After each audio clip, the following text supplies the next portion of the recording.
Today's episode of the Cedric Phillips podcast is brought to you by the man, Becky Lynch, who unfortunately might have to miss Survivor Series, which totally sucks. Thanks, Nia Jax, for being horrible at your job. It feels good to be back. I've been all over the place over the past month. I've been in Germany. I've been in, where was I before Germany? Texas. So I was in Dallas. Then a day in Seattle, then Germany, then a day in Seattle, then Hawaii for vacation, then from Hawaii to Nashville for a trade show, then back home in Seattle.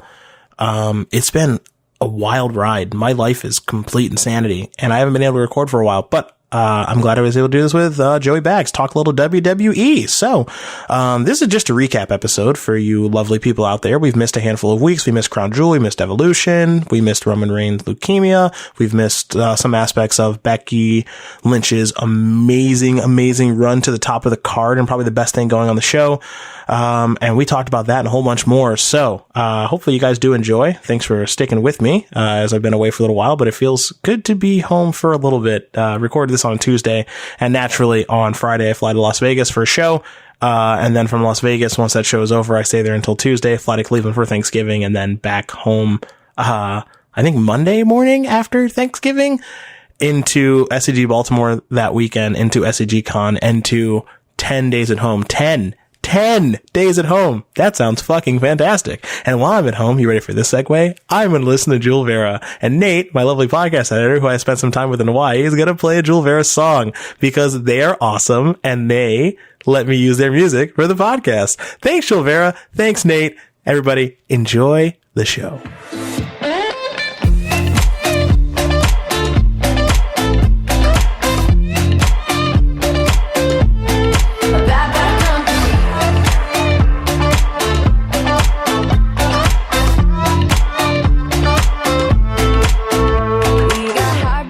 Everybody, welcome. Should I say return to the Cedric Phillips podcast, Joe? What do you think I should say? Please don't. Just say, look, I've been out of the country for a month straight, and we're sorry. We're real sorry. We'll make it up to you. I think we're going to record 2 podcasts this week. So that's the plan. That's the plan, everybody. Cedric Phillips here at Cedric A. Phillips on Facebook, Twitter, and Instagram. He's Joey Bags at SAR. Did I say SAR? SAR, please. Wait, what did the Starbucks person put on your drink cup? Cedric. And I believe there was also a scent trick. I haven't seen scent trick, but it was CENDRIK if memory serves. There was an S. There was an S starting your name with an S once. I remember that. Oh, I get S'd all the time. That's normal. Cedric. It was Cedric. Yeah, Cedric the Demir vampire. Yeah, no, This happens all the time. SIRPLSS. Star, please. Here I am at Cedric A. Dude, this is my nightmare. As they say, and I love you, man. This is my nightmare. Words are hard. I'm going to see if I can do better at them over the course of this podcast. Haven't been able to record one of these for a little while because I've been in Germany, I've been in Hawaii, I've been in Dallas, I've been in Nashville. I've been in a lot of places that are not my apartment. And my apartment right now, it's shameful right now what it looks like. Is there any food? It really is. No, actually, the food that I had in my fridge, I had to all throw away. Is there more or less food than the one time when you came back to Cleveland and you had to eat stale lasagna noodles? There is less food. I have food in the freezer. I have no food in cabinets whatsoever. I have a dishwasher full of clean dishes. I'm looking at my apartment right now. I have a bed that is covered in shirts and coats because I've been sleeping on my couch the past couple of nights. For reasons I don't even know, like the TV is by the couch, not in my room. So I guess, and I've been watching Daredevil, so I guess that's why. I have a crock pot still in the Amazon box. I bought a internet cable, like one of those long cords that you hook into the router or whatever. You mean an Ethernet cable? Yes. Ethernet cable. I bought one of those. I went to Best Buy. So my internet is like in my family room, and then this computer is in. You are the fish of all fish. Yeah, so my internet is in there. Well, I don't know. I'm renting my friend's condo, and so like I have like a router thing that this computer can connect to, but it does it poorly. So I bought an Ethernet cord to directly hook up. That's good. All of that was fine, but what did you pay for that? Like $10? Oh no, quite a bit more. Yeah, see, that's why you're the fish of all fish. Not because you went to Best Buy and bought a cord. If you do that, it's called hello, my friend. They see you coming in and they go, hello. Is it me you're looking for? Yes, I went there. I didn't measure how big of a cord I needed, so I bought the longest and the biggest one. The old 100-footer, huh? Yeah, I bought that. It's it's blocking my path to my bedroom. Yeah, like you're gonna trip over it at least 10 times. It's a total mess. Now I checked, and this thing was $60. I checked the return, and you can return up until January. And so I was like, I bought this on Saturday, and I was like, I'll just return it tomorrow. I haven't gone back yet. It's Tuesday right now, but I'm gonna buy a shorter one, and that should make life a little bit easier. Well, here's what I'm gonna say to our listeners out there. If you want to help Cedric out, send him a link on Twitter to a Ethernet cable from any of the usual suspects online, and show him how much it's supposed to cost versus Which what is he probably paid. nothing. It should be like $5. Yeah, I'm not even joking. Good for me, dude. It's just a blur of just work and sleep and food and airplanes, and that's literally it for the past 4 weeks or something. But here, how long does he think he actually? Oh wow, Margaret's just coming in from the background here. What she got back there? How long do you really think you need? I don't know, because I don't know how to measure things. I don't know, like 15, 20 feet? 15, 20 feet maybe. Oh wow, she's full-blown Google, like she's Kibler Googling you right now. She doing the work? Yes, of course she is. Well, that's good. I tell you what I don't need. I don't need 100 feet. That's for sure. 100 feet is comical, dude. What if you just bought it and hooked into Best Buy's Ethernet and then just drove home? I thought that's what this meant when I bought a long cord. I thought I could use your Wi-Fi. And then I was like looking around the apartment. I was like, what if I attach it to the wall and how people do it up on the ceiling and scroll around all this other shit. I'm not doing that shit. I don't even know why I looked like I was going to do that. Yeah, that was fake news by you. Yeah, just over here looking like, oh yeah, I'll Velcro it to the wall or whatever I would do. It's definitely not Velcro, but whatever. This is getting better and better by the minute. How do you think air conditioning works? You think there's a little man in there that just blows out cold air over an ice cube or something? It took me a little while to figure out where the heat was in my apartment. I had to turn it on Friday because it's kind of cold in Seattle now. There's one in my room and then one in the family room. So I found both of those. And to make sure that I'm not an idiot, on there it says comfortable zone. So I think that's where I'm supposed to put it. Dude, comfortable zone is amazing because it's just like, well, you don't need to go anywhere outside of this. Just stay in the comfortable zone. Yeah, the degrees it starts off, it goes 50, 60, comfortable zone, 80, 90. First of all, who puts their heater on 90?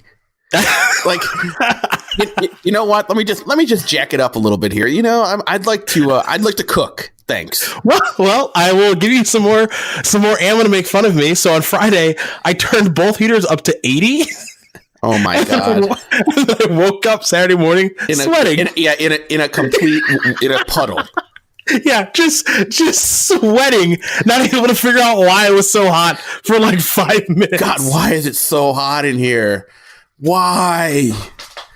I'm a functioning adult. Meanwhile, you left an egg in a frying pan and it fried up overnight. And you're just like, breakfast is ready then. Yeah. See, that's my tech. It's like Ferris Bueller's Day Off, but the low tech version.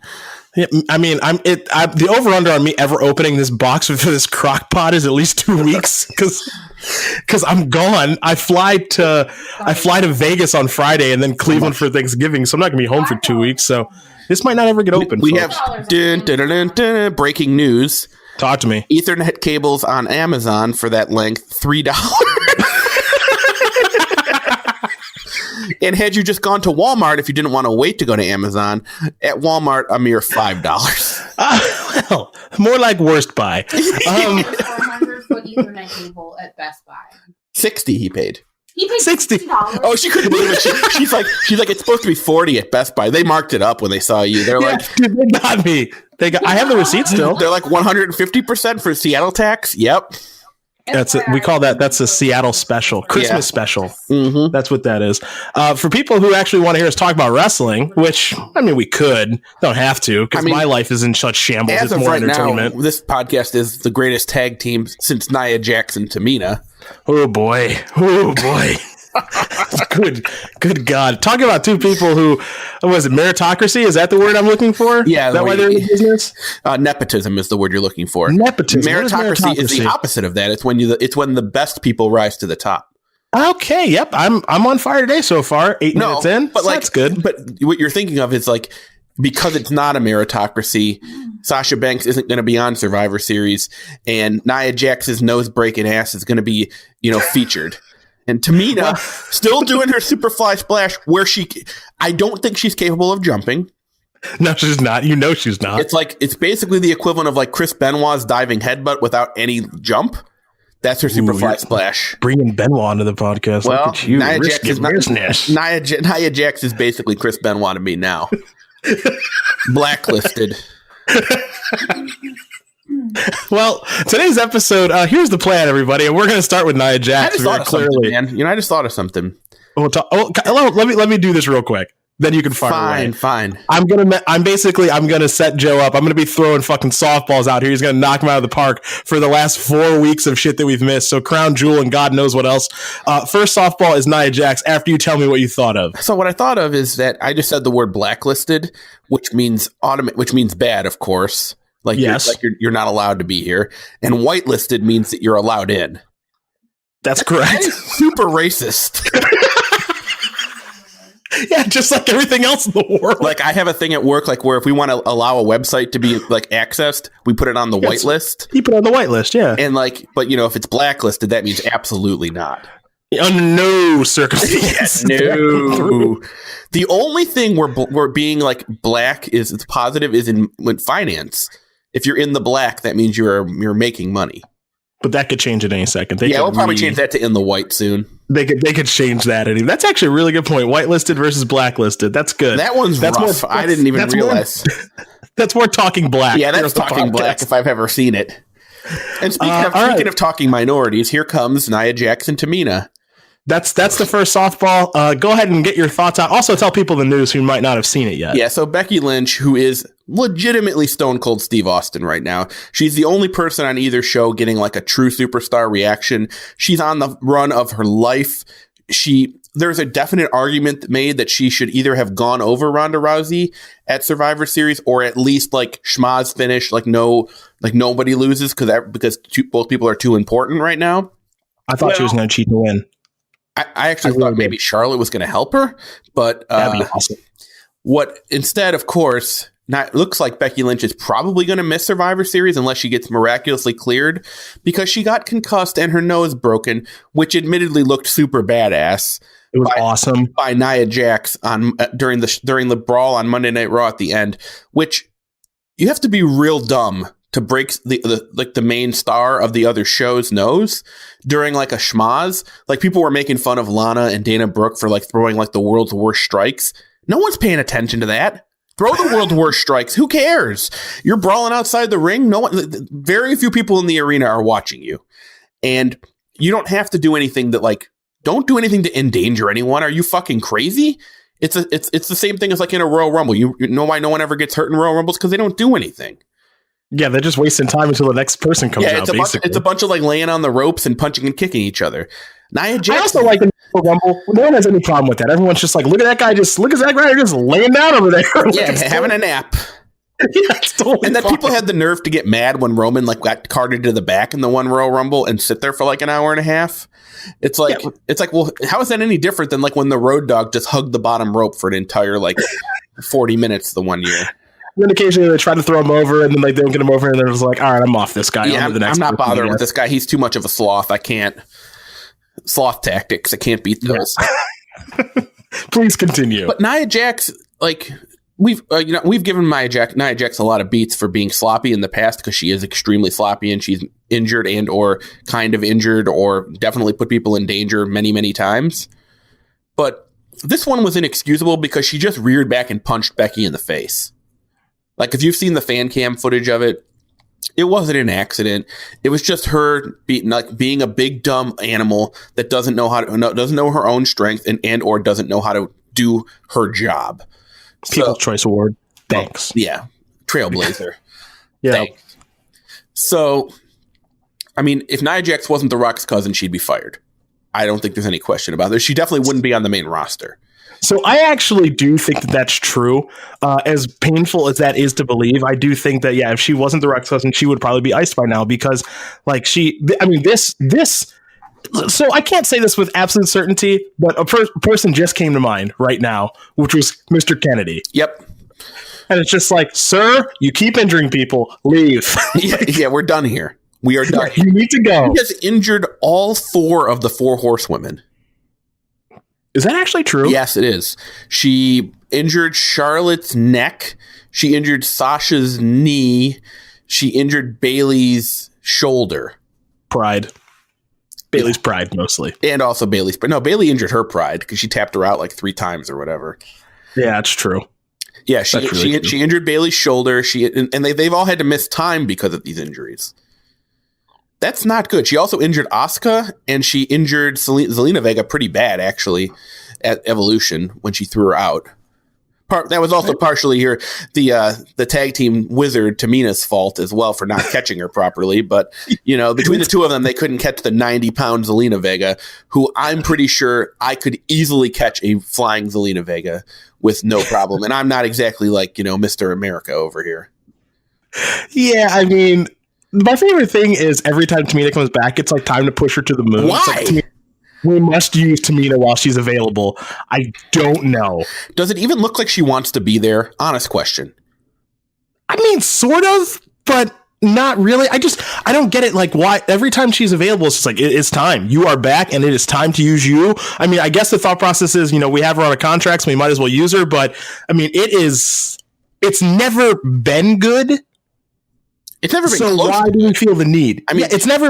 What's Tamina's best run? Go ahead. She doesn't have one. I mean, yeah, she's been the dirt worst. Like, she was the original dirt worst. Do you remember? And like 5 years ago, she was the first TDW. Yeah, she was. She was the first TDW, and she held that belt like unopposed until Dolph Ziggler took it from her during his like Lana angle. Ooh, boy, that was a tough angle. So yeah, I mean, Tamina's rough. Her best run, honestly, is she's nice. She's a nice person on Total Divas. That's the best. That's the best I can say for her. It's a fine run. It's good times. She's friends with. It's fine run. For some reason on Total Divas, all the girls went on like a trip to like maybe Lake Tahoe or something, but Naomi isn't there yet, so she was just hanging out with the crew of her, Tamina, and Dasha Fuentes. Sure. Well, I don't know what that crew is, but sure. I mean, you got to hang out with someone, right? You don't have to. No one has to hang out with Tamina. Yeah, Nia Jax. This is bad, man. I personally don't think Nia Jax is very good at anyway, even at her peak. Like, she basically has only had good matches with people that are infinitely better than her. Yeah, exquisite workers. Right. And like, yes, basically everything else, like her matches with Alexa were basically horrible. Well, why would they be good? It's small Alexa Bliss, like tripping Nia Jax. Yeah, Alexa Bliss as the heel, Nia Jax as the face. A giant chasing around a small person. And you're supposed to be rooting for the giant. Yeah. Pretty tough to buy. And it sucks because like Nia is like the things that she stands for, I'm very much pro. Same. And I do think she's very pretty, and like it's cool that like a bigger girl but like it still be like a sex symbol in a way. And like, but then she's also like super strong. And like, again, like she stands for a lot of things that like I want to see more of in society. But the thing is like, I don't put up with incompetence in my job. So I don't want to have to put up with it from the things that I watch as entertainment. If someone's a shitty actor, I don't want to see them on my show. And Nia Jax is the equivalent of a shitty actor. I don't want to see her on my show. Right. I mean, right now she is. And to be fair, I think there have been moments where she's been good, but I think your point is also very salient of just like all of her best matches. Like, I mean, Bayley can get a good match out of anyone. So it's not anything special. It's like, man, that Nia Jax Bayley match. You mean that Bayley match with a body? Yeah. That Asuka match with a body. Everyone? Like, yeah, they get good matches of everyone. You mean you could do Sting Vader with Bayley and Nia Jax and have Nia Jax just kind of like be a big person that, you know, is a giant for someone to chop down. Yeah, great. Like she's just a big giant for people to chop down who is pretty sloppy, if we're being honest. Like, no, she's definitely sloppy. And there's no argument to be had. And she can't afford to be sloppy. She's too strong and too big. Like, that would be like if Braun was super sloppy, right? If Braun was I just think any big wrestler, anyone who's like larger than life big wrestler, whether you're in super insane shape like Braun or just like if you're a bigger human like the Big Show, you can't afford to be sloppy because it's just too much body. Correct. Like if Nia Jax fucks up a leg drop or whatever, she's breaking someone's face. Yeah, that is. And she just still doesn't. Even though I know she was an athlete and she played college basketball and stuff, I just don't think that she knows how to control her body to the degree that she has to not hurt somebody.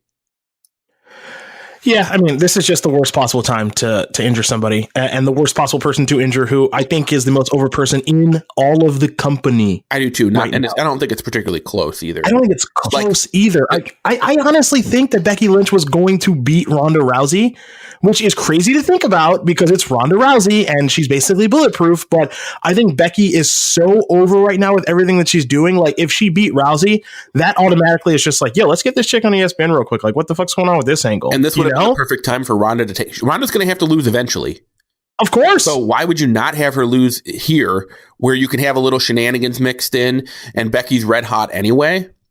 Can you imagine that crowd reaction if she beat Rousey? Yeah, exactly. It would be insane. I mean, you're making like a supernova level star if you do that. And right now, Becky Lynch is on the run of her career, both on the mic and in the ring, and her character work is flawless. And this is a real shame if she can't. I think they should have main evented Survivor Series. Like, there was a reasonable chance they were going to. It's not out of the question, just because Rousey's involved and Becky's so hot right now. I still think the main event was probably going to be Brock versus AJ, V2. Match has no heat. Zero heat. You're right. I mean, you're right. I agree that it has zero heat, but both guys are so good, and the first match was so good. At least in my opinion, it was one of my favorite matches. You know what? They might actually just main the Survivor Series match. Didn't they do that last year? They always do that because that's when Kevin and Sammy attacked. Right.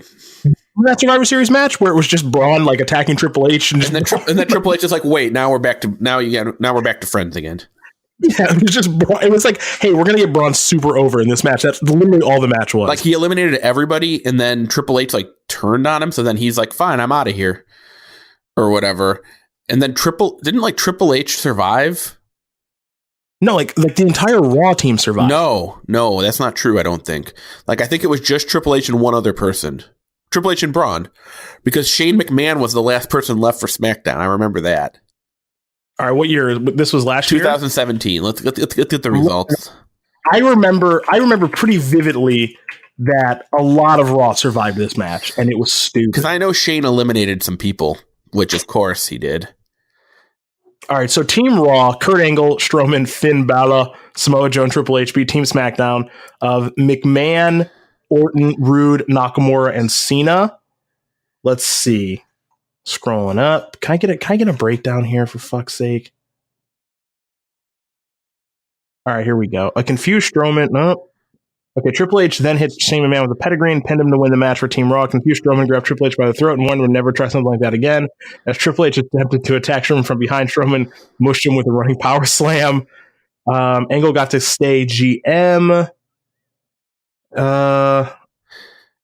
Triple H turned on Angle, hit him with the pedigree. I do remember, yes, because I remember that happening. Stupid. That's the best I can find. All right. I guess it's H's, and I think it was just H. It was just H and H and Braun and the Snowman. Okay. All right. Speaking of which, next time. Remember they had all the young guys. Like all the young guys got eliminated like right away. Like the start of the match was super hot with all the like Nakamura and like, well, not young guys, but like newer guys.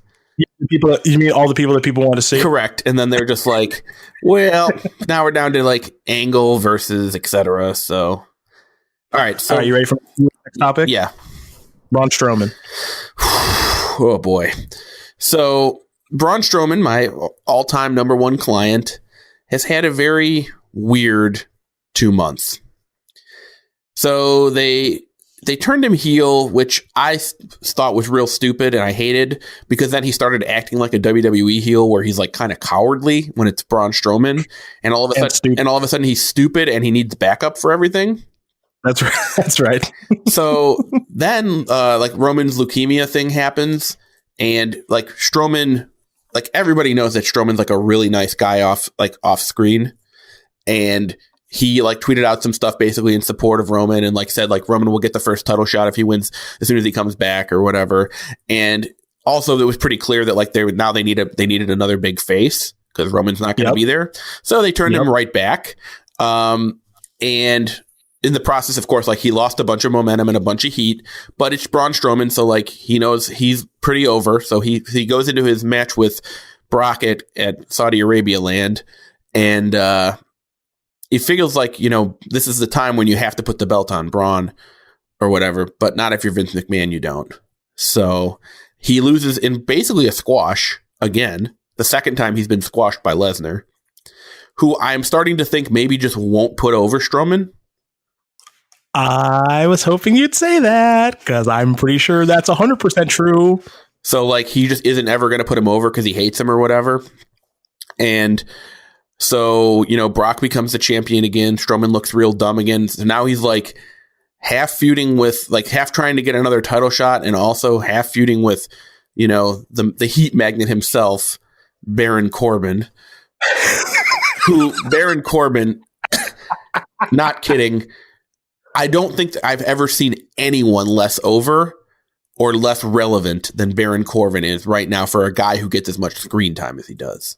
He's on TV a lot. On TV a lot. No one gives a flying fuck about Baron Corbin. I am not going to sit here and let you talk about A, my client, Baron Corbin, and B. Oh, forgot he was still your client. You still keeping him on? We're in negotiations. Okay. This is like when somebody has a bad season and you're like, might need to renegotiate that deal. Otherwise, it's going to be time for the buyout. Our conversations are very Carmelo-esque right now. Might be time to move on to NXT, bro, or someone else that might sign you. But I also won't let you talk about the Constable that way. It's still they dropped that. With me. Well, they don't call him that anymore. That's because it was a stupid. Like once in a while, they still do. They'll be like Constable Corbin, but then it's just like right. Like the other thing is Stephanie McMahon was calling him just Baron, as if that's his first name. Is it not? I mean, the only person with the first name Baron that I know is Donald Trump's kid. Well, his name is Baron Corbin. Isn't Baron a title? I think Baron can be a name. Yeah, but yeah, Baron. Let's take a look. Let's do the old Google search here. Like I said, there's a Baron Baron Trump.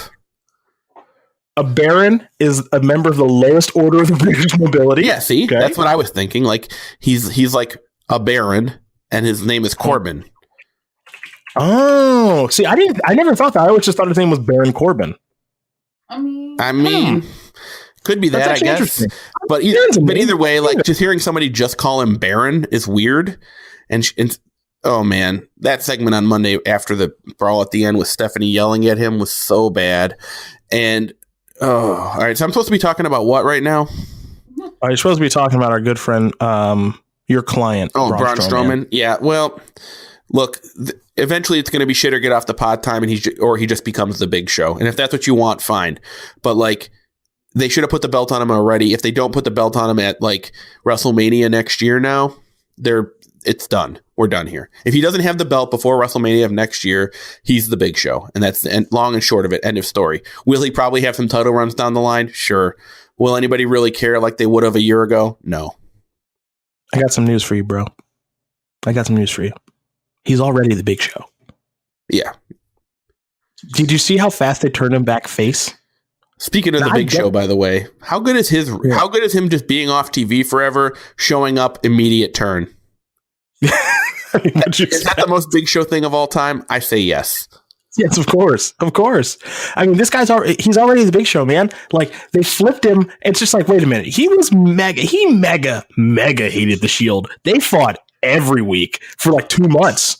and all of a sudden it's just like, kind of off it, kind of face now, kind of working as a face on the house shows because like the Roman thing, which I get. You want like a big time face. He's a good guy. He's a fun guy to root for. He's got fun catchphrases, get these hands, so on and so forth. Bro, he could turn at Survivor Series. Yeah, he could. It would happen and you just go like, God damn it. All right, fine. I get it, I guess. Like, it's just so easy for him to turn with his character back and forth on the Big Show. He's already the Big Show. He doesn't have to hold titles. Yeah, that's not good though. What titles does he hold? It's Do you know? none. False. Oh, tag titles with Nicholas.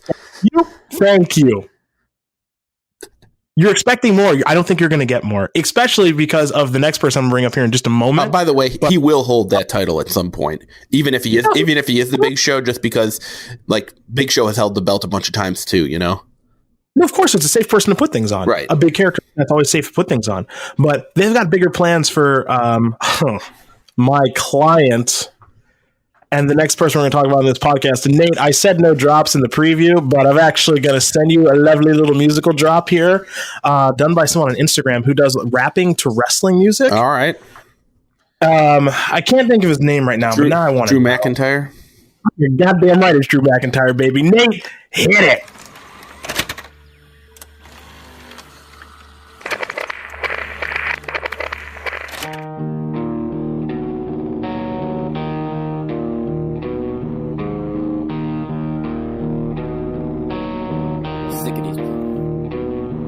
Yeah, I wanted competition. This ain't what I envisioned. Guess everybody here is just gone soft. I had to step away, but I'm back and I can't explain how I found my purpose and yet they all lost. Y'all the reason these people believe in stars. I believe in carnage and telling them who's in charge. I was once supposed to be running the ship. Now I'ma take the captains and place them at the bottom of the barge. I don't see your talent cause you're lacking all ambition. I don't think you're grasping the platform that you've been given. I won't sing your praises and tell you that you're amazing. I'd be lying to your faces, you know it but you just won't admit it. I am no longer chosen, I'm choosing y'all. And I don't care who's in charge or who's involved, cause I showed up again to prove you wrong. And I feel like I've been waiting way too long. Now you're out of time, so say goodbye. What is yours now is mine. And I dream broken dreams, I make them come true. I make them for you. running out of time, yeah. So it's time to say goodbye, yeah. Broken dreams are coming through, yeah. Dude. If they fail here, if they fail on Drew McIntyre, they can't get anyone. They just can't do it with anybody. They let him put Angle out to pasture Via ankle lock.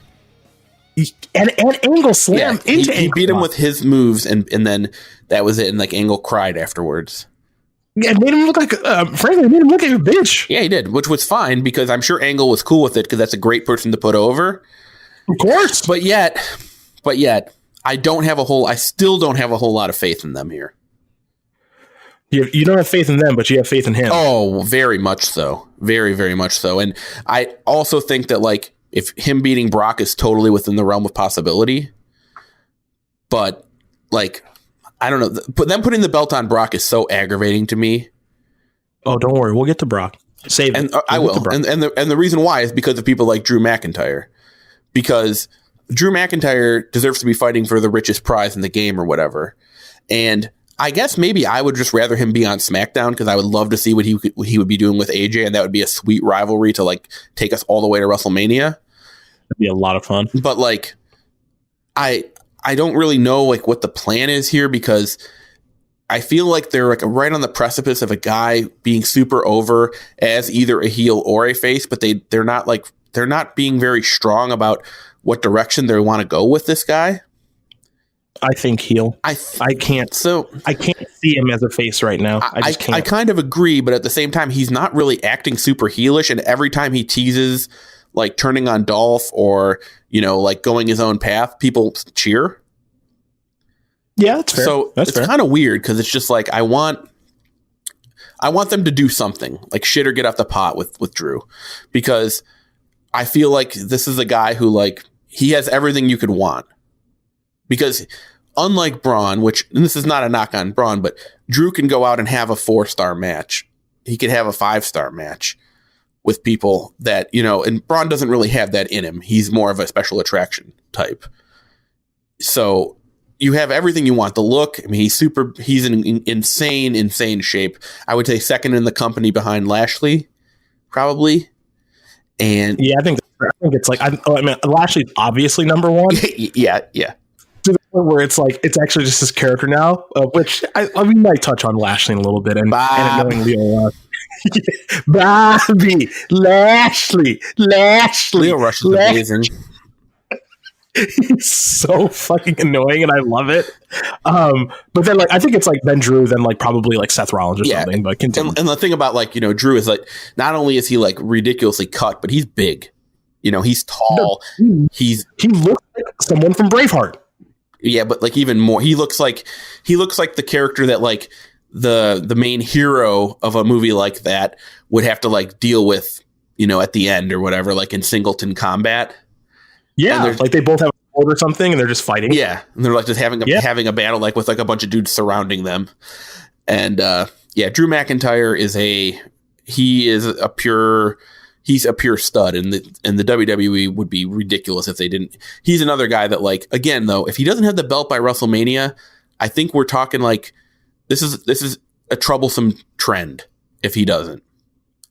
So you know what I love about Drew outside of everything you mentioned. I mean, I love the case of got fired, came back is insane.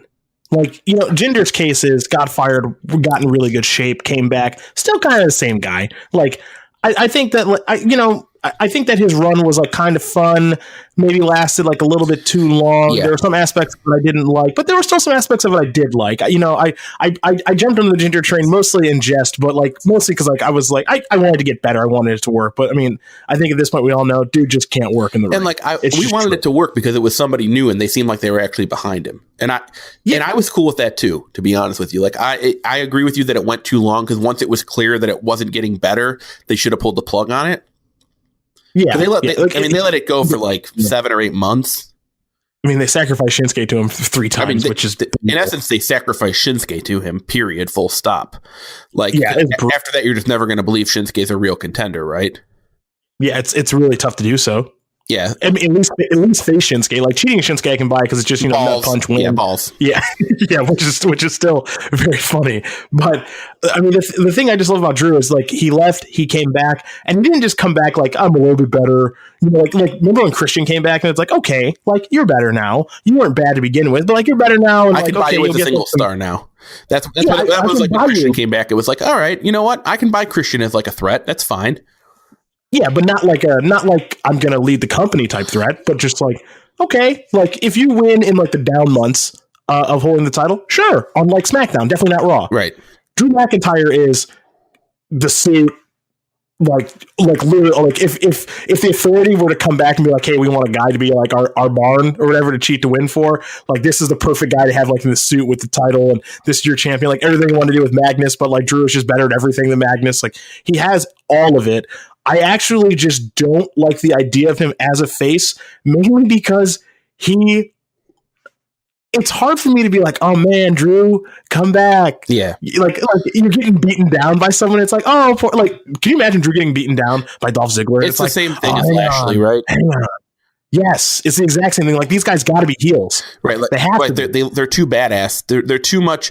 They're too scary and too intimidating to be faces. Really, like you want your faces to be someone that you can root for, like because you feel like that they're like the underdog. That's the way that most faces work, right?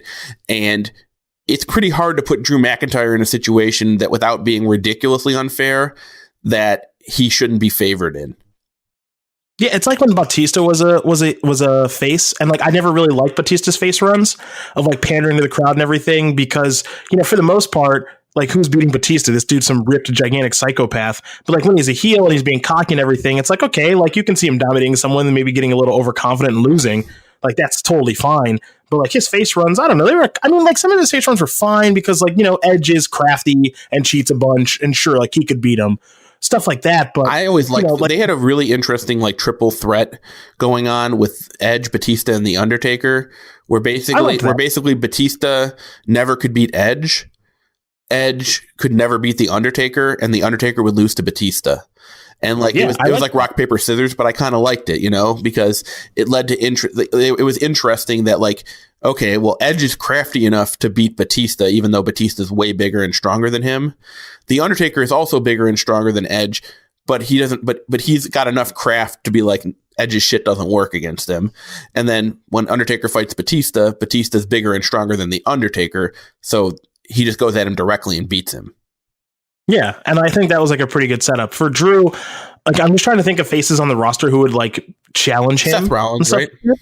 And Seth is like the only person that comes to mind. Like, I just think of like Drew versus Finn Balor, and it's like, nope. Well, I mean, like Roman when Roman comes back, I think is a total doable thing, right? I actually think a face Kevin Owens could work there too. That would be interesting. So the fun thing about a face Kevin Owens is I've never seen it before. Yeah, and like Kevin's pretty strong, so like he could definitely like still like lift and do stuff to Drew, because Drew's athletic enough to make that work. I could see that being okay. I think Braun, even like as a weird like Clash of the Titans type stuff, would work. Yeah, those are basically the only guys I can see from the face side of things that would make any sense. Yeah, I'm not Dolph Ziggler, no. Finn Balor, no. No. I mean, Demon Finn Balor, maybe, but I would actually just let Drew beat Demon Finn Balor. I mean, I agree with that. The thing that you mentioned about Drew, being like coming back and being so amazing is it's amazing that his career literally went full circle, right? Because he was an undeserved chosen one. Then he was depushed pretty hard, and then he ended up in 3MB, which is flat out embarrassing.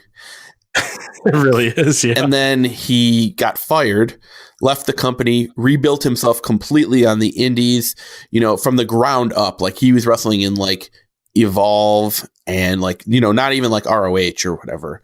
And then he went to Impact and built himself up even further. And then he came back, went through the system the proper way this time, like through NXT. He didn't have to. Yeah. He asked to go there. He didn't have to. I know, but because I think he realized that like his first run with the company, he was too much too soon. So now he wanted to have everyone's respect. And guess what? I think he has it. Yeah, he's killing it right now. So, all right, next topic. Ready? Yep. Evolution, not Mystery, the pay-per-view. Oh, I loved the pay-per-view. I thought the thing about Evolution pay-per-view that was so good is that nothing was bad. There was nothing actively bad on the show. The show moved very briskly. All of the matches were fun, fun or meaningful or both. And I thought, to be honest with you, like a lot of people stepped up that I wasn't expecting to step up and really deliver. Nikki Bella, I thought, was infinitely better than I was expecting, considering the state of her neck. And the fact that Ronda is so green, I thought they got a very watchable match which I was surprised. The last woman standing match was tremendous. The tag matches were fun. Lita looked a little rough, but that's okay. She was a little rough when she was an active wrestler, so that's no different. Yeah, no one wants to say that. Yeah, like No, everyone has rose-colored glasses when it comes to Lita. She wasn't a great wrestler, folks. Trish actually did become a fine wrestler, but like near the tail end of her career, Lita was never good. Yeah, she was never good. She was a horrible moonsault, bad-looking strikes, and a bad twist of fate. Yeah, but I mean, I appreciate everything she did. But like, if we're being honest, like, not a great wrestler, pretty good character. Yeah, no, good character work. Had a great look for the business, especially for the time period. But absolutely, both as like with the Hardys and then also with Edge, I think she played those roles perfectly. So, but yeah, I mean the Mae Young Classic final was good. It was a sprint, and then the NXT women, those two women have impeccable chemistry with each other, and I could watch. I'm real excited about Takeover because the 2 out of 3 falls match is going to be insane. No pun intended. I mean, really, really good. Yeah, it's gonna be good. Shayna is I'm almost as proud of that as I am of Braun. because that's a mega hit for you as far as Bags Inc. is concerned. That's a mega hit. It's taken me a little while to buy in, not because I thought she was bad. I never thought it's different though. She's a different, but she's definitely different, and I'm on board now. Some people would say she's not like most girls. Yes. Oh, by the way, I do want to tell you, with that little quip, longtime listener of the show and Washington Wizards fanatic Tommy Ashton has just messaged me on Facebook. Do you want to know what he said? Yeah, you can't imagine how much I do. 2 words: fire Nia. And I haven't talked to him all day. That is amazing. I haven't talked to him all day. He just messaged me out of the blue, fire Nia. So he's on board with you. Yeah, well, she is the dirt worst right now. But yeah, Evolution was, I thought, not just a mystery, but a great pay-per-view. I hope they do it every year. I hope they basically do the same structure every year, because I think that's a great way to blow off storylines. I was a little disappointed they didn't introduce the women's tag belts, which they definitely should have now, because they have a lot of talented women on these rosters. And I think they would definitely have it if all the women were on one show. But I think you're right. I think something that I brought up a long time ago that I still think what they should do is, they're intent on having, a Wednesday night block of shows, of like wrestling shows on the network. Why is there not a women's show? Just a straight up women's show. That show would do great. So I can give you a reason why. Travel, because I agree with you. I think travel. I just think that getting something like that off the ground just takes a lot of work. Yeah. That's all. I mean, they got NXT UK off the ground. But remember how long they've been talking about that? Right. Like that took them like a year and a half, 2 years, and they've had the talent signed for a long time. Like they've had all of those guys ready after whatever the thing they did in the UK, the first UK tournament. That was in 2016. Yeah, like it just takes time to get all of the pieces in place and everything you're going to do. And I do think that they are probably going to do a block of women's television. They have enough talent to be able to do it, and they've got enough good talent to be able to do it. It's just getting everything in place is a lot of work. They probably have 20 good women's wrestlers, like good ones, like 20 women's wrestlers that would make up the bulk of the show, and then another 15 or 20 that you can fill in and your Taminas and your Alicia Foxes of the world or whatever that can job and or be part of storylines and things like that. They easily have enough women to do that show. Alicia. Nah. Fox. I miss Noam Dar. Dude, he's on NXT UK. He's insane. I know. I just started watching NXT UK. I watched the first episode. I watched the first episode by myself in the Olive Garden, eating never-ending pasta. Wow, this has been a good episode for you. Let me tell you something. Face Noam Dar is a lot better than heel Noam Dar, by the way. Yeah, I agree with that. He's so bad at jackets. It's not his best. It's not his best thing. No. All right. Next topic. Here we go. This one's going to get the shit. So you were very positive. I know what's coming. Let's talk about Crown Jewel. I knew that was coming.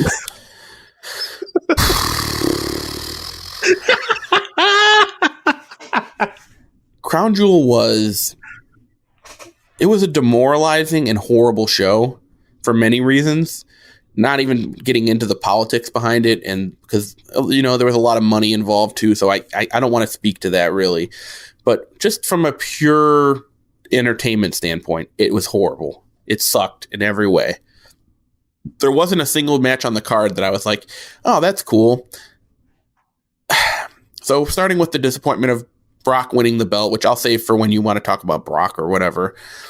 Mm-hmm. But let's get into the fact that they had a completely meaningless AJ Styles Samoa Joe match. And you could say, well, their hands were tied because Daniel Bryan wouldn't go to Saudi Arabia. But at no point during that match did you believe that AJ was going to lose. There's no chance in hell Samoa Joe was winning that match. Yeah, like a 0% chance. Yeah. So basically you're watching a house show, right? Pretty Except much, that the house show featured the World Cup tournament, which was won by someone who wasn't in the tournament. And let's not forget, he went over in the finals clean. Clean as a sheet, he defeated Dolph Ziggler. That's right. That'll make Dolph want to resign. Yeah, if I was Dolph Ziggler, I would literally just go to the airport and get on a plane to Japan and never come back to America. And I don't even like Dolph Ziggler. But like, No, you actually hate Dolph but Ziggler. he deserves better than that. Having to sell those fucking little mini punches that Shane McMahon does. They're so Can't even bad. get across the ring on his coast to coast. Get out of here. Yeah. Stop doing it. You're 50 years old almost. Enough. And like them ending the show with him going like cheering and acting all happy because he won the tournament. It was so bad. It was so horrible. And it actually deprived me of like what I thought was going to be an interesting final if it was Miz versus Ziggler. That match is always And I would have been really interested to see how they went about that. Instead, they took like the worst possible route. Like basically every match went the opposite way of what it should have gone. If you're going to do that route, like why would you have Seth? Like why even have like Seth Rollins lost in the tournament? Why not have Angle be the person to lose in the final? I don't know. Like why would you put Shane McMahon over an active wrestler? I can answer that. McMahon. No, I can actually. I think I have an answer for that. Okay. What the Saudi King wants, the Saudi King gets. I guess, but like you figure the Saudi King. If that's what the Saudi King wanted, Saudi King gets it. Well, I hope the Saudi King enjoyed his main event, where it was maybe the most embarrassing ring work I've ever seen in a WWE main event, and I've watched Kevin Nash wrestle in a cage against Triple H, way past his prime. Oh, right. So for a minute there, I had a problem remembering the main event, but then I remembered it was old school versus older school. Uh-huh. And oh man, so I haven't watched Crown Jewel. I've read what happened. I read all the recaps. You don't need to and watch everything. it. I actually don't think I'm going to watch it. I don't miss much of anything. I always find time to go around and watch it on a flight or like in a hotel before a tournament, something. And I'm just like, why on earth would I want to watch DX versus Taker and Kane? Like, I kind of want to watch Shawn Michaels, but at the same time, I'm just like, I actually kind of don't. No, don't do it. Like, I would tell you to watch literally anything on the network before Crown Jewel, and that includes Camp WWE. That show's totally fine. That includes Story Time. That I've never seen. That includes any of like the old school wrestling from the 70s where it's like all headlocks. I won't watch any of that rather than watch Crown Jewel. Because at least those things don't make me actively mad. They'll just make me fall asleep usually. Okay, that's fair. That's fair. Crown Jewel made me actively annoyed. And like the crowd is horrible because it's all the fucking Sheik and his friends who don't even pay attention. They're mostly like taking selfies or whatever. And like there's no women allowed on the show, which right now they're basically the best part of the main product. So that's like they're like far and away the best part. Yeah. So, not having them on the show, it's like, oh, good, an AJ Styles Samoa Joe match. Like, we're in 2018, and that's what I'm saying. I'm literally annoyed by an AJ Styles Samoa Joe match, and I'm begging for like Carmella v Naomi or something instead. Well, I'm definitely mad at like V4 of Samoa Joe, and also like Samoa Joe at this point, it's just this. Well, oh yeah, you know who Samoa Joe is, by the way. No one wants to say it. I'll say it for you. He's Bray Wyatt. Yep, that's a perfect comparison. He's Bray Wyatt. Oh, you better look. I'm gonna choke you out. You better look out. Look, I'm gonna ambush you from out of nowhere as usual. All right, it's time for you to win the big match. Yeah, so now. Yeah, so now then. Okay. Yeah, he's Bray Wyatt. You know what I would definitely recommend that you watch instead of it? The Haunted Hardy House of Hardy special or whatever. So I imagine that you have seen all of these shows. That one was amazing, actually. Really? Yeah, because it was literally just TNA Hardys or whatever. Like they made it or whatever. The fucking giraffe was in it. The kangaroo was in it. That's awesome. A lot of like real funny cameos and stuff. It was pretty good. I mean, it wasn't as good as like the very best stuff in TNA, but it was definitely way closer to Broken than Woken. Okay, well, I'll take that because Broken is good and Woken is horrible. Right. And Jeff Hardy sang the Obsolete song acoustically, which was pretty funny. I don't know. It was pretty good. And there was an appearance by Itchweed or whatever that dude's name is. That's one of Hardy's characters. One of Hardy's real bad characters. That might be mildly racist. I'm not sure, but The Godfather was there. So that's fun. That's fun. Yeah, Crown Jewel. Steven I can't talk about it anymore. Great. Okay, next topic. one of my newest clients, who I think the last time we did a show I purchased, but I want to give him a little love here. And I weirdly want to talk about 205 Live a little bit. Because Murph Dog, dude. Oh, the Murph Dog? Murph Dog, B. Murphy, continues to just still be the nuts. I don't really have anything interesting to say about him other than, yeah, he's awesome. And I'm glad that like 205 Live has found its stride pretty nicely over the last 6 months, I would say. Ever since Drake Maverick took over, basically. I think the show's pretty good. Like, it's exactly what I want from that show. Like, it's a lot of like small angles, but mostly just good wrestling and like seeing what these guys can do. They let them let loose pretty nicely. You know, it's not the same. The main roster, like the main problem I have with it, and I know I talked about this, is that every episode feels like the same episode. That's because, and I don't feel that way about 205 Live. Like, I don't feel like they're trying to make me feel like this is the first episode for every person. Like, when you watch Raw, the object is for them to make it so that anyone can make that their first episode and still understand everything that's going on. I don't feel like they do that with 205 Live. And I definitely don't feel like they do that with NXT, which I guess that's why I like those shows better, because I'm someone who watches every week. I don't want it to feel like my first episode every single week. That's annoying. I'm glad you mentioned NXT because that's where I'm going next. I got a couple of people I want to talk about on this show. All right. Is one of them Steve Cutler? It is not. The Forgotten Sons are very bad. They're very, very, very bad. The first one I'm going to talk about is actually my newest purchase to BDS Incorporated. That's Big Daddy Stupid Incorporated for you new listeners out there. If it's your first episode and you listen to us talk for 10 minutes about Cedric's apartment at the beginning of the episode, well, that's right. See, our show is not set up for the very first time you listen, basically.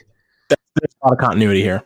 And my newest purchase to my my incorporation here, which it's been better. Things are not great right now, though I do have Drew and you don't. She is undefeated. Undefeated. And I think she's fucking hilarious and awesome. Bianca Belair. You know what? You can have Bianca Belair if you want. No, I want Bianca Belair. Yeah. I think Bianca Belair is awesome. She's going to be the nuts. Yeah, I think she's fucking hilarious and awesome. That's a really astute, a very rare, super astute purchase from you on it, getting in on early on this train, because I think in like a year people are we're going to be talking about how she's one of our favorite wrestlers. Like, we're going to be talking about like how she's putting on amazing matches and stuff. We haven't seen that part yet so much. It's mostly just been really she can wrestle. She's ridiculously athletic. So. Yeah. I have real high hopes for her too. I think she's going to be awesome. I'm glad the next generation of NXT girls looks like it's going to be so good. Really, really good. Because again, you have two of the two other 4 horsewomen also who are like, you know, they were combat sport veterans. So, you know, if they're even close to as good as Shayna or Ronda is, they're going to add a lot to the division. And like, I still have some high hopes for Lacey Evans. I think she's going to be the best of the bunch, because I don't know about her ring work being the best of the bunch, but she has her character nailed. And so, you know, there's a lot to come there. And I know I made fun of Aaliyah like a ton and Vanessa Bourne a ton over the past couple of years, but like, they're still super young, super green. And there's a chance that like one of them will develop, like, you know, do the Carmella or whatever and just develop into like something. It's not impossible. Right. It's not impossible. So, though, I'll tell you who I'm really low on. She debuted 2 weeks ago. Mia Yim. Really? I didn't see anything there that I was like, this person's really good. I saw maybe I'm missing something. Did you not see her TNA run at all? Some with the Dollhouse. I didn't do anything for me. I think she's pretty darn good. She is. You know what you don't like about her? I think I know why you don't like her. This should be good. It's because her finisher. You hate that finisher. You've always hated that finisher. Heat defeat is a horrible Jardunzo? Finisher. Yes, it's a horrible finisher, dude. The only way it can be good is it has to look insane. But Gail Kim was a really good wrestler, and she couldn't make it look good either. No, like, you have to sell the shit out of it or something, and most people just like, they just kind of like fall down, and it's like, why would that It's hurt? kind of the same thing with like the Riot kick, Ruby Riot's finisher. It just doesn't. Sasha sells it. Sasha sells it great, but it's like overall, like that's just a bad finisher for someone who's a pretty capable worker. And I think Mia Yim kind of has the same problem. I think Mia Yim, I don't think she's going to be like a mega star or anything like that, but she could easily be Cassius Ohno of the women's division on NXT. Oh, you already mentioned my next person. Aww. Basketball jerseys. Fat. Yeah, but like if you're going to be fat, be Cassius Ohno fat and still be good at your job instead of big Cass fat. And you know, well, Big Cass should definitely be wearing a shirt. He needs to be wearing a shirt. Okay, so you ruined me on my foot. I was going to pair these two up. You know me too well. So Ono was on the last episode of NXT where he just pummeled. I mean, he beat the shit out of some dude. Ono's matches are so much fun because he just beats the tar out of whoever he's wrestling. Pummels them, yes. And he does like these sentons, and he's 1 billion pounds, so it can't be fun to take. And he's just elbowing you, and like I don't know how he makes it sound like a firecracker went off every time, but like he's a consummate professional. I love his work, and I love now that like there's just who cares? Like, why should he care? He's not getting called up. Yeah, he is enormous, and he's still really good. He still moves fine. It's not like it affects his ring work even a little. It doesn't. A little bit. But it's just, he's unpresentable. How fat he is. Yeah. And he's wrestling his basketball. And he's not even unpresentable fat like Kevin Owens is fat. Because like Kevin Owens looks like a little bit more like, I don't know, just like a bully. Kevin Owens looks like a bully or a bear. Yeah. That's what he looks like. And Cassius Ohno just looks like a fat dude who's like, let himself go. He literally looks like that. And that's what he is. He's a fat dude that let himself go. But he's amazing at his job. So it's like it doesn't matter. And he has embraced his role, and he's going to be this gatekeeper role where he's going to basically like always be. He's going to be the ultimate CJ Parker, basically. Which is insane because he's like such a good wrestler. But like he's going to have the match with Matt Riddle, who, by the way, that match is on the pre-show now. Yeah, I know. It's like they're recording it for like the next episode of NXT, which drives me nuts because. Like, this should just be the opening match for sure, and just give him, like, I don't know, 14 minutes, and it'll be awesome. Matt Riddle's going to get a ridiculous reaction. There was no reason why they should do it that way. Yeah, so, like, that part's really frustrating, but, like, I'm just looking at this guy, because part of me is just like, dude, if you would just get in shape, you would be fun on the main roster, because I'd love to see him wrestle AJ Styles and lose, and like Seth Rollins and lose, but like have an awesome match like on Monday for like 18 minutes or something, like a pay-per-view that doesn't matter that much or anything. I don't know. The fact of the matter is Sheamus's neck is fucked, and Chris Hero was partners with Cesaro for many years on the indies. And if you wanted to continue things with Cesaro in a tag team, that would be real easy to do when Sheamus probably shouldn't be wrestling like this anymore. Yeah, and now can you imagine if like Sheamus like after retiring and Cassius Ohno is just, or Cesaro's just like, all right, I'm gonna bring up my old friend, and they just present this blob, this basketball jersey wearing blob. We don't just set the bar. Like it would just be unbelievable. But I mean, I'm with you. Like, if you're going to be fat, just be fat. And like, he is enormous and wears things that makes him look very unflattering. Yeah, like so good. And like the way I feel about him is like, if you're going to be fat and just still be good at your job, and he is. Absolutely. So like, yeah, he's like Carl from Aqua Teen Hunger Force or something. That's what he looks like. However, for big Cass, who you said is 7 feet wide, and you can't teach fat. So there are some pictures of Big Cass on the internet. They're not flattering, and they are. Whoo, man. I mean, Big Cass wasn't in like amazing shape when he was in WWE, but he was in fine shape. He was in good enough shape, correct, dude. Now, like, and here's the worst part. Like, so Cassius Ohno gets fat, right? But he can still do all of his stuff. What's Big Cass's stuff? A big boot and a jumping elbow? Can he even do those? Unclear. I mean, I think the guy is always going to be able to throw a boot. Jumping elbow, the Empire Street elbow, maybe a little bit more risky. That wasn't even a good move. No, it's a horrible move. And he also can't do like the SA. I mean, I guess he can do the SAWFT, but you know that's probably not a great look for a fat dude because now he's just soft all over. Fat. Yeah, soft all over. Yeah, you get dude, it. Yeah, all I can picture with Big Cass is him going to the bar after the shows at the high school gym, and this guy's cracking a beer. And like all you hear is "Hello, darkness, my old friend. I've come to live with you again." You know who Cass is? I just thought of it. You know who he is? Munson, Roy E. Trip McNeely. Yes, he is Trip McNeely. Trip McNeely, man. Trip McNeely. Dude, it's been a precipitous fall from grace for one Colin Cassidy. That guy was dating Carmella. They were close to, I think they might have been engaged. Who is a 10 out of 10. Correct. One of the most gorgeous women I've ever seen in my entire life, is a fun wrestler, and from the little I've seen in Total Divas, appears to be very nice. Yeah, she's cool. Like, and her dad was a wrestler, so like she definitely like understands the business and very much like, I don't know, she just seems like a nice, normal, cool person. Like, she's got a nice, normal family and stuff. Doesn't seem like she's super high maintenance, etc.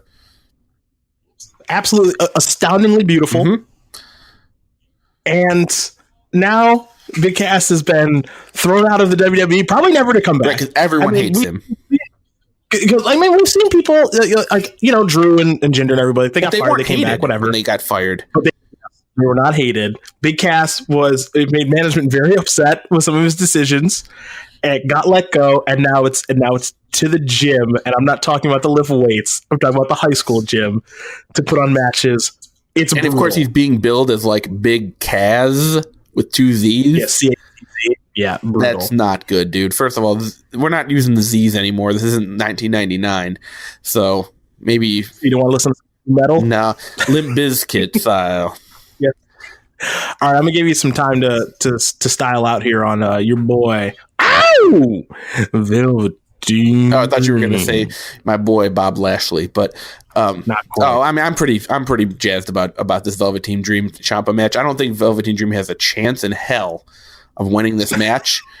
No, I don't think so. I do think it's going to be really good. And if he goes out there and rips and tears the house down with Ciampa, it's going to be basically like, well, what is there anything this guy can't do?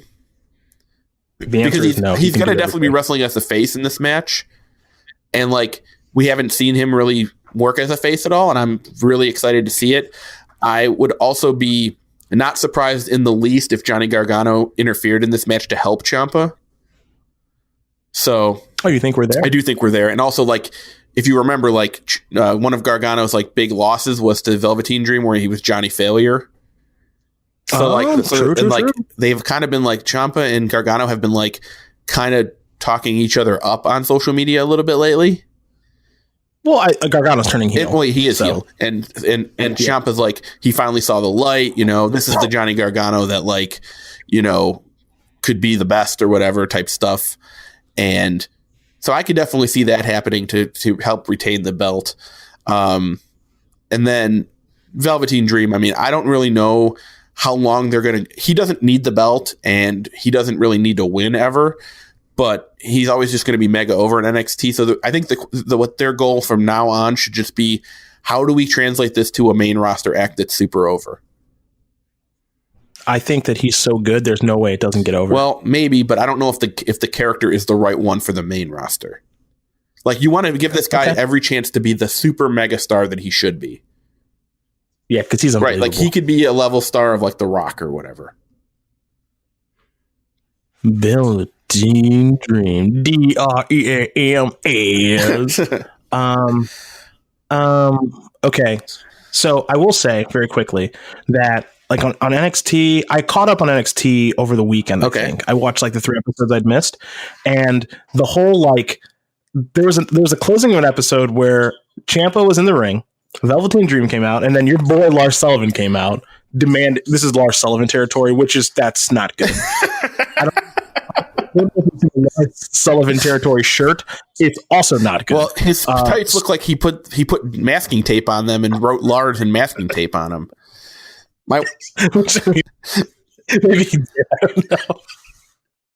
But Lars Sullivan territory, Lars Sullivan. I'm cooling the Jets a little bit there. Okay, maybe a little bit. You're pulling on the brake a little bit. Yeah. But so Lars Sullivan comes out, him and the Velveteen Dream, they throw verbal barbs back and forth a little bit, and then Nikki Cross comes out and just starts screaming, he's coming for Aleister Black, who just gives these security cards some of the biggest beatings I've ever seen. And I couldn't get enough of it. I kept rewinding and watching these dudes get black masked because I just found it to be so entertaining, even though wrestling is fake. I was like, this is amazing. Comes to the ring, like yelling at Regal, and then Gargano kicks him in the face. And like, this is everything that I wish the main roster could be, that it's never going to be. It easily could be. They have the talent to do this. They could put on a show like that every week if they wanted to. Yeah, why can't we just have that angle on the main roster? Like, who wouldn't love this shit? Who watches the main roster? Well, it's a little hard to understand for the super dumb people and the children in the audience, I guess. But it isn't. It's not even hard to understand. It's one of the best angles I've seen in years. I was so pumped to see like Aleister come back and get pissed, and like I didn't know who it was. I didn't either. Because I turn my brain off when I watch wrestling, so I'm just like, I don't know who it is. I also don't want to I don't want to be one of those people who's like, I'm going to figure it out before and then ruin it. And then when it is Gargano, I'm be like, see, now, I am one of those people. I do like to try to figure things out ahead of time, but I'm always, that's what makes it when I'm pleasantly surprised when they wrote something that actually just isn't an obvious answer. That makes me happy. So. Yeah, I didn't want to know who it was. So when it was Gargano, I'm like, fuck yeah, this is so fucking awesome. And it's like, why can't this shit just be the main roster? Why can't it be? Well. And to their credit, like they did do a fun main roster thing, which we're going to talk about now, which is Dean Ambrose's turn. I was actually very happy about this. I was happy the night they did it. Some people thought it was insensitive. I say it's wrestling. That's when you do it. And if you don't think Roman was okay with that, you're crazy. Yeah, I mean, they like ran Eddie Guerrero through the mud and a bunch of other stuff, which I'm sure was approved. Otherwise, they wouldn't have done it. Like all this other stuff. So if you guys think that like, oh man, it's so insensitive on the day Roman, obviously Roman was good with it, or they wouldn't have done it. You idiots, yeah, please, some of begging. you. But your boy Dean is a heel now. He seems very happy to be a heel, and they're doing a very slow burn on this. Mm-hmm. What are your thoughts on mean Dean Ambrose, who you've given a lot of shit over? But I've also been giving a lot of credit to since his comeback, and I'm going to continue to give him credit because I think this is the Dean Ambrose that we deserve. This is him pretty much at his best, doing the things that make Dean Ambrose great, which is he's an excellent promo, and when he plays it serious, he's awesome. The promo on Monday was really, really good, and I'm excited to see where they go with it. Him and Seth have great chemistry together when they wrestle each other too. The only thing that's super weird is having Renee on commentary is a little odd because they always have to like ask her like, what did you see this coming with, Dean Ambrose or whatever? And she'll just be like, he's his own man, I guess. Like, what is she supposed to say? Like, she's playing it like when she's on commentary, she shouldn't be Dean Ambrose's wife and she shouldn't be asked to play a character. But people know that that's her husband, so that it makes it kind of an awkward thing. But otherwise, I think the angle's going really well. No, I'm really digging it. I am. I think it's going to be really, really good stuff. It's going to be fun. And, Dean and Seth have amazing chemistry in the ring against each other. So that's going to be fun as well. Seth is so over as a face, which is going to make this great. And it's going to be interesting to see people actually boo Dean Ambrose because it's never happened, right. Really. I agree. So that'll be fun. So that's going to be cool. All right. Now, Lashley. Give him the flex, Bob. Give it to him. Give him the side pose. Dude, Lio Rush and Bobby Lashley. This is the Bobby Lashley. We talked about this like months ago when we had fucking boring Lashley in the house. This no is one all likes. we really wanted. It's not hard. Why do they make it hard sometimes? Because, man. Why? They have to make it hard, otherwise it wouldn't be the WWE. Like, but there's only one way to book this guy. Yeah, make him a big angry monster. Yeah, he's a big in shape asshole who cannot talk for the most. I don't know, like he can't talk, but I also felt like some of his TNA promos were good. So can he talk? I can't. No. I mean, for the most part, no. I mean, do you remember he also had the Team Extreme or whatever the hell they had in TNA? Oh yeah, those dudes, like the people he trains with, the UFC. Yeah, those guys. Yeah. I don't remember that. Yeah, I don't either. It was like America's Team or something like that. And so yeah, like it's hard to say because he always had those guys to like kind of do the same kind of thing, like pumping him up. And like him being like a badass cocky heel who doesn't say much is totally fine. He's playing the role perfect. Remember, he's carved out of stone. I like the fact that now he's like just fully just like comes in the ring and like just flexes all his muscles. He's literally just posing now. Just straight posing. Like, the mooning. Yeah, that was a little weird, but all right. That was kind of funny. A little actually. strange, but sure. Just mooning the crowd. And interestingly, Elias is a fun foil, especially as a face. Oh, yeah. The only thing I worry about with Elias is kind of it's funny you bring that up because the thing that worries me about Elias is that he will become wacky. He'll become wacky Elias. Oh, no. Like yeah, Wacky and I Dean. don't want that. I don't want him to be. I want him to still be like snarky and giving beats and stuff, not just like being a smiley, happy face. That's not going to work. So I hope they don't do that. Okay, that's legit. I also hope they don't do that. I mean, he should still be kind of a tweener. I do think part of me feels like he should be making fun of the wrestlers and the audience a little bit. Yeah. Like a little. I'd like it a little bit if he just like threw a little dig in or whatever. And like, but it was like something that like, like if you made fun of Cleveland for always losing or whatever, like that's the kind of thing you could make fun of, and we have to just kind of go like, yeah, well, Yeah, well, we do always lose, don't we? Yeah, so that would be fine. All right, we're not going to go out on this note. We're going to go end on a positive note, but it is now your time to wax poetic about Brock Lesnar. I don't know, man. I don't know if I have it in me to just go off about this because I find it so bizarre that they kowtow to this dude when he doesn't seem like he's any fun to work with, like both professionally or, athletically in the ring. He can't really talk, at least not on, a PG show. And he doesn't seem super interested in being there where his mind is clearly like with the UFC, but he's still obviously like a physical presence. And I get why like he's legitimate, so that they always want to like, put him over and stuff. But it's almost to me like the guy that Vince has been looking for since the end of the Attitude Era has been Brock Lesnar all along. So he just is always going to be the guy that goes over always. And the act is, to me, beyond stale. The fact that the belt isn't on the show on Raw, I think really sucks for the guys that work there. And I think just having the belt on Brock in general is just demoralizing. And as soon as he got the belt back, it became infinitely less interesting than it was when it was on Roman. Because at least when it was on Roman, you knew you would occasionally see the belt on Raw getting defended. And now it's like there's talk that he's not going to defend the belt until WrestleMania. I mean, that is so long and so boring and just so much of the same nonsense. And I guess I'm just really tired of Brock Lesnar, and if I didn't have to see him wrestle anymore, I would be happy. Here's my problem with Brock. So I think initially, before the leukemia stuff, I think Roman was going to win. Oh, I do too. It's a triple threat. Probably pin Braun because can't pin Brock. That's illegal. So I think before leukemia stuff, he was going to win. And now you just look at it and it's just like, well, we can. This is the fail safe. We can just go back to Brock having the belt, and we can figure everything else out later because they didn't know how they wanted to book Braun on such short notice. So I get that. Here's what I don't get: like a 4-minute squash. Yeah, crown jewel. That one. Even for me, I'm pretty forgiving. I think you're the more critical of the two of us on the show. Even for me, I was like, okay, what the fuck, guys? Like a million F5s kick out of them, F5 him out of the ring. Braun gets a little rally, F5. A little rally, you mean he hit one boot? Yeah, like so when this happened to Cena that handful of years ago, so that was interesting because we were all just like, holy shit, like this is the full rocket. And like for Cena to be able to be willing to do such a thing is really, really cool. Right. And like none of us saw this coming. This is such a cool outcome. This is like Brock making his presence known of like, I'm back. I'm the badass around here. All this stuff. Great first character.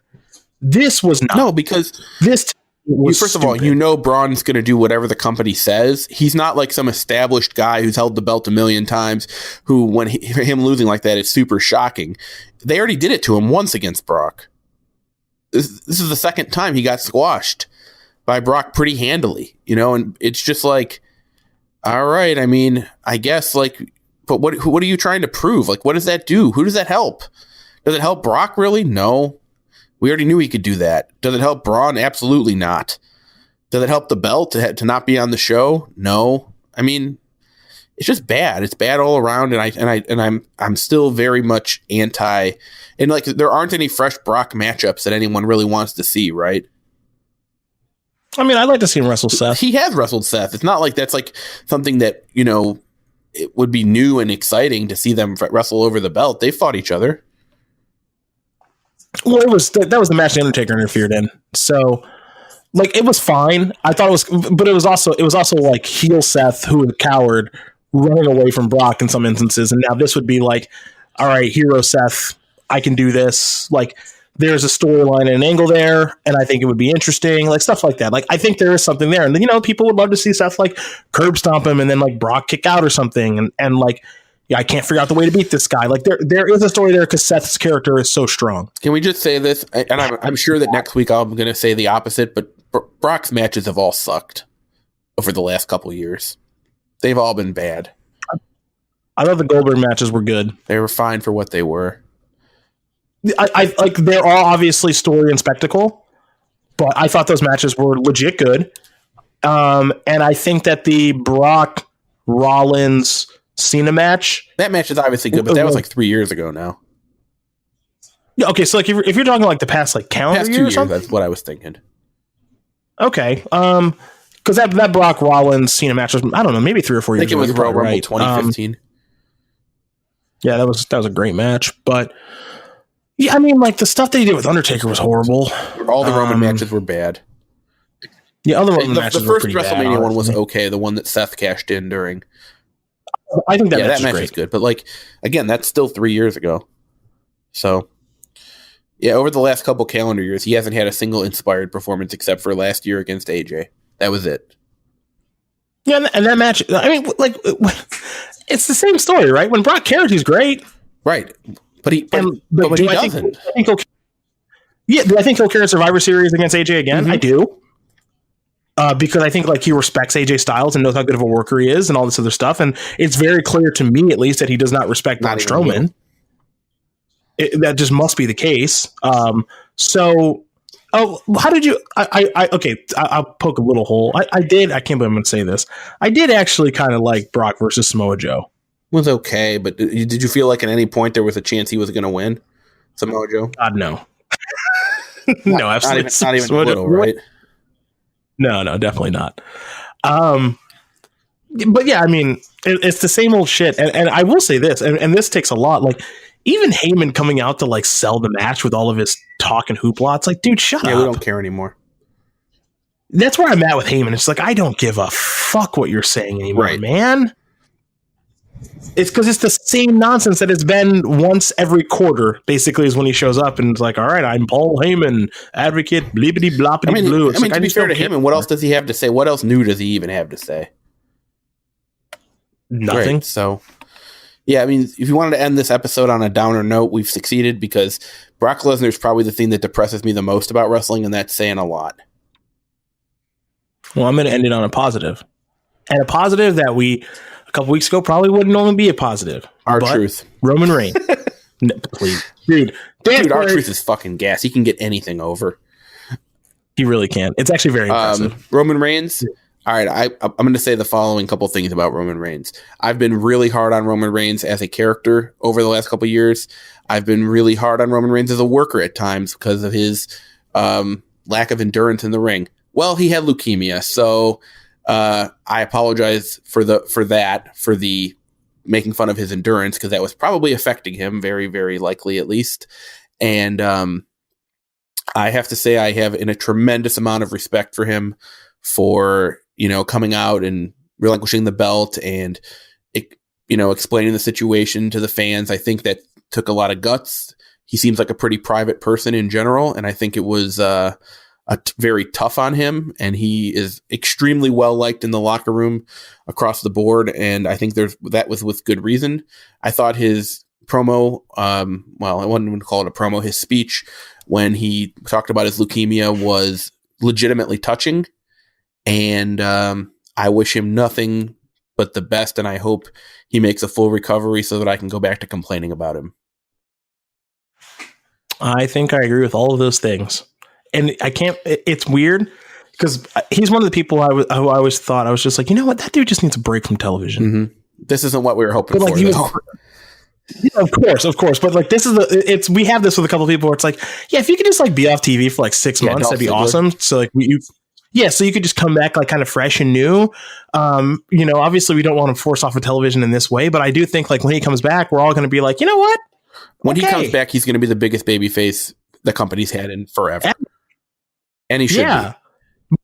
Yeah, I totally agree. And I just think like it will be refreshing to see him come back and like Superman punch someone and spear someone, because he wasn't going to go away, much like Cena. Like Cena just had like the longest run ever of always showing up, and it's like, yeah, he's never going to go away because like they need him to continuously show up, and he's like the face of the company, so he was never going to go like, hey, I need like 2 months off. No. Like that wasn't going to happen.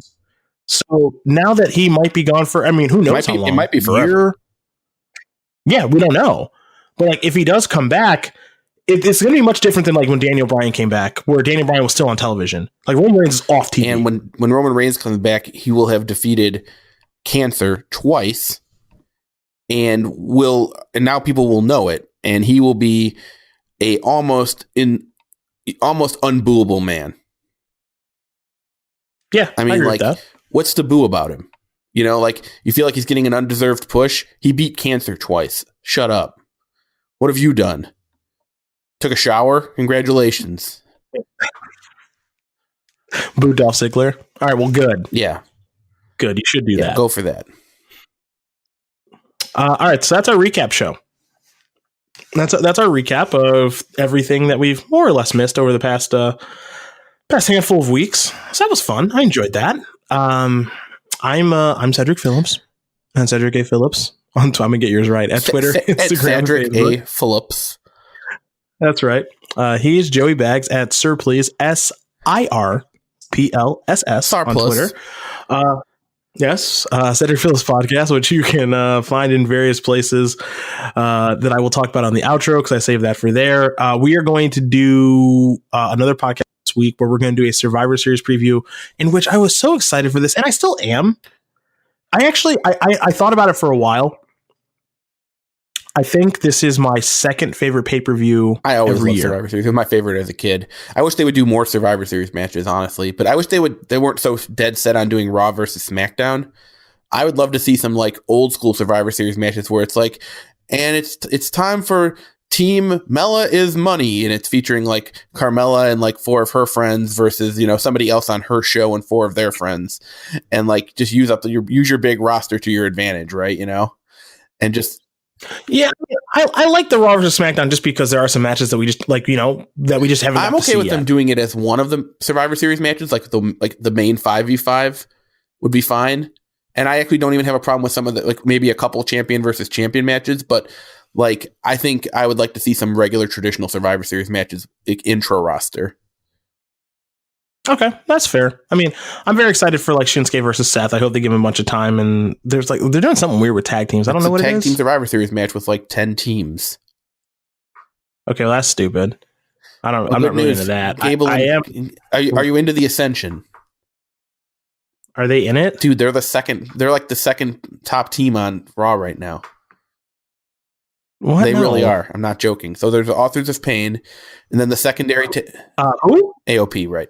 And there's a secondary feud. The second feud of tag teams is definitely Gable and Rude versus the Ascension. That's the secondary feud. That is the revival. Are the revival just dead? No, they get eliminated first in like the tag team battle royals, though. Oh, okay. Like they got eliminated before Slater and Rhino did. What did they do? It's like the best tag team on the planet 2 years ago. This was the most easy call in history, though, and we both called it before it ever happened. Like them getting called in the main roster is like, yeah, and Dawson and Wilder, huh? Yeah. I wonder how long it'll be before they're on main event. The answer was not very long. Yeah, we were right about this. Sad though, man. It's sad. They're like the best tag team. Yeah, they're way up there by so much in 2016. Oh, I mean, you did miss the fact that Connor got 2 singles victories on Raw. I remember that. Oh, okay. We talked about that. Okay.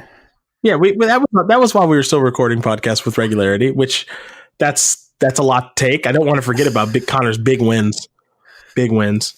Don't forget, I did meet Connor. You did. Airport, You told me you were a airport. big fan of his work. That's right. Delta Lounge. Met him in an airport. Big guy. Seemed very nice.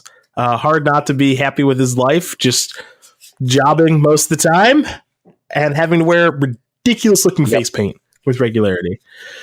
All right, folks, we'll be back later this week. Talk a little Survivor Series preview, make some predictions. Hopefully it'll be a good show. Best of luck to Becky Lynch, the man. Hopefully she'll be able to work the show. Thanks for listening. Bye. Well, that's it, and that's all, everybody.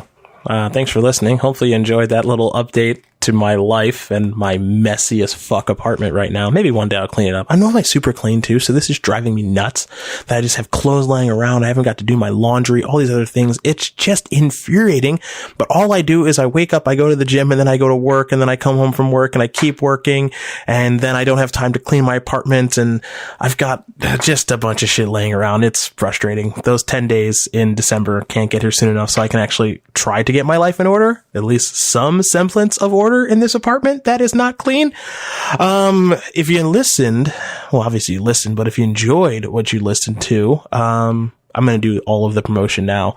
Give me 5 stars on iTunes. That'd be great. You can also find the podcast on iTunes, podcast app, SoundCloud, Stitcher, Google Play. There's one more. Oh, the podcast app got there. Maybe Spotify one day. We'll see if I'm ever going to have enough time to actually get that figured out.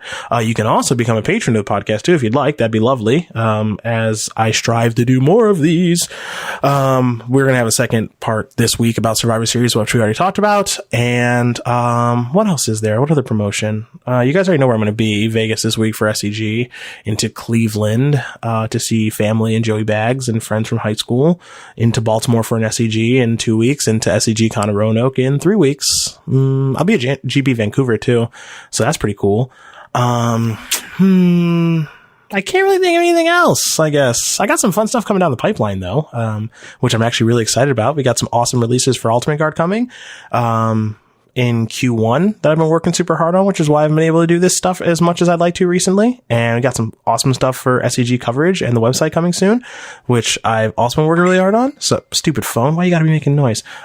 So there's just a lot of stuff. I've been really busy, but I really love wrestling and still find time to watch. And I've caught up on NXT, and I'm not going to watch Crown Jewel, and I still need to watch Evolution, and need to watch more episodes of NXT UK, hopefully. Well, you know what? Yeah, actually over pasta at the Olive Garden, because that's a good way to live life.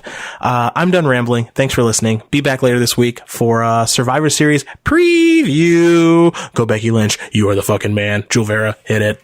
Don't you know